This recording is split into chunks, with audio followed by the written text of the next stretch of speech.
আমি যে মেথি টোনারটা বানিয়েছিলাম সেটা নিয়ে তোমাদের এখনো অনেক কোশ্চেন আছে। অনেকে বেশিরভাগ যেটা কমেন্ট করেছে, তেল মাখা চুলে কি এই টোনারটা ইউজ করা যাবে? বলবো যে একেবারেই না।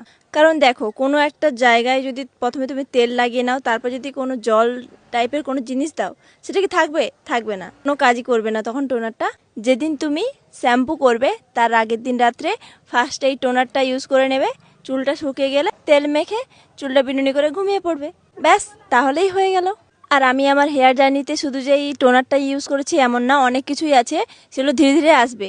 ফার্স্ট তোমরা এই টোনারটা এখন আপাতত ইউজ করো, এরপর এই বিষয় নিয়ে আরও অনেক অনেক ভিডিও আসবে। একজন বলেছে যে এটা কি ছেলেরাও ইউজ করতে পারবে? হ্যাঁ, নিশ্চয়ই পারবে।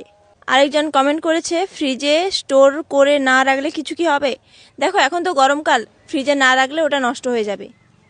আর সপ্তাহে তোমরা অবশ্যই আর অবশ্যই 2 দিন শ্যাম্পু করবে, যদি না পারো 1 দিন শ্যাম্পু করলেও হবে। এই টোনারটা 3 দিন রাত্রে ইউজ করবে, চতুর্থ দিন শ্যাম্পু করে নেবে। আর শ্যাম্পু করার পরে কন্ডিশনার ইউজ করো তো? যারা করনি অবশ্যই করবে। একজন কমেন্ট করেছে যে একবার এই হেয়ার টোনারটা বানালে কতদিন ব্যবহার করা যাবে? 7 দিন। মেথির এই টোনারটা ইউজ করলে তোমাদের চুল পড়া অবশ্যই কমবে, কারণ আমারও কমেছে, সেই জন্য আমি তোমাদেরকে বলেছি।